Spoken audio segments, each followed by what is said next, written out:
উত্তরাখণ্ড বা উত্তরপ্রদেশ নয়, এবার সরাসরি পশ্চিমবঙ্গে আসতে চলেছে কঠোর ধর্মান্তর বিরোধী আইন। শুধু তাই নয়, লাভ জিহাদ এবং ল্যান্ড জিহাদ রুখতেও এবার চরম পদক্ষেপ নিতে চলেছে রাজ্য সরকার। বন্দে মাতরমের 150 বছর পূর্তি উপলক্ষে কলকাতার রবীন্দ্র সদনের মঞ্চ থেকে মুখ্যমন্ত্রী শুভেন্দু অধিকারী করলেন এমন এক বিস্ফোরক ঘোষণা, যা এক ধাক্কায় বদলে দিতে পারে রাজ্যের সামাজিক ও রাজনৈতিক সমীকরণ। অনুপ্রবেশকারীদের রুখতে সীমান্ত জেলাগুলিতে ঠিক কী ব্যবস্থা নেওয়া হচ্ছে, আর কেনই বা হঠাৎ এই ধরনের কড়া আইনের প্রয়োজন পড়ল বাংলায়?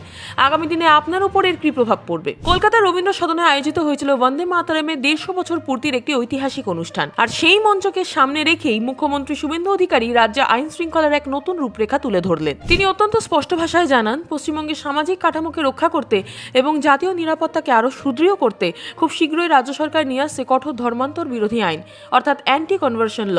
মুখ্যমন্ত্রী দাবি করেন, জোরপূর্বক বা প্রলোভন দেখিয়ে ধর্মান্তকরণ কোনোভাবেই বরদাস্ত করা হবে না এবং এর বিরুদ্ধে কঠোরতম শাস্তির বিধান রাখা হবে। মুখ্যমন্ত্রীর এই ঘোষণার পরিধি শুধু ধর্মান্তর বিরোধী আইনে সীমাবদ্ধ নেই। তিনি তার বক্তব্যে আরো দুটি অত্যন্ত সংবেদনশীল বিষয়ের অবতারণা করেছেন। একটি হলো লাভ জিহাদ এবং অন্যটি ল্যান্ড জিহাদ। শুভেন্দু অধিকারী জানান, প্রেমের ফাঁদে ফেলে বা পরিচয় গোপন করে বিয়ে এবং তারপর জোর করে ধর্ম পরিবর্তনের যেসব অভিযোগ সামনে আসে তা রুখতে বিশেষ আইন কবচ তৈরি করছে সরকার। পাশাপাশি রাজ্যের বিভিন্ন প্রান্তে জনবিন্যাস বা ডেমোগ্রাফি বদলে দেওয়ার উদ্দেশ্যে বেআইনিভাবে জমি দখল ও কেনাবেচা রুখতে ল্যান্ড জিহাদ বিরোধী আইনও আনা হচ্ছে। সরকারের মতে এই আইনগুলি কার্যকর হলে সাধারণ মানুষের ব্যক্তিগত ও সামাজিক অধিকার আরও সুরক্ষিত হবে। এই অনুষ্ঠানের মঞ্চ থেকে মুখ্যমন্ত্রী আরও একটি বড় প্রশাসনিক পদক্ষেপের কথা জনসমক্ষে এনেছেন। তিনি জানান, সীমান্ত পেরিয়ে বেআইনি অনুপ্রবেশকারীদের রুখতে রাজ্য সরকার ইতিমধ্যে সক্রিয় হয়ে উঠেছে। অনুপ্রবেশকারীদের চিহ্নিত করে দ্রুত তাদের নিজেদের দেশে ফেরত পাঠানোর জন্য পশ্চিমবঙ্গের সীমান্ত জেলাগুলিতে তৈরি করা হয়েছে বিশেষ হোল্ডিং সেন্টার। এই সেন্টারগুলির মাধ্যমে অনুপ্রবেশকারীদের উপর কড়া নজরদারি চালানো হবে এবং আইনি প্রক্রিয়া সম্পন্ন করে তাদের পুশব্যাক বা ফেরত পাঠানোর ব্যবস্থা করা হবে।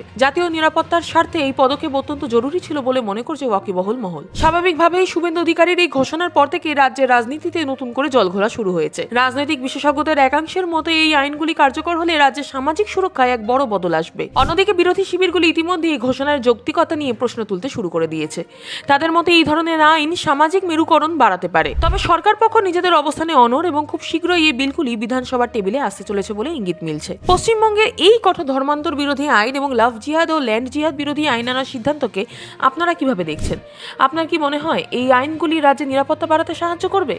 আপনার মূল্যবান মতামতটি অবশ্যই কমেন্ট বক্সে জানান। ভিডিওটি ইনফরমেটিভ মনে হলে লাইক শেয়ার করতে ভুলবেন না। আসছি নতুন একটি খবরের সঙ্গে।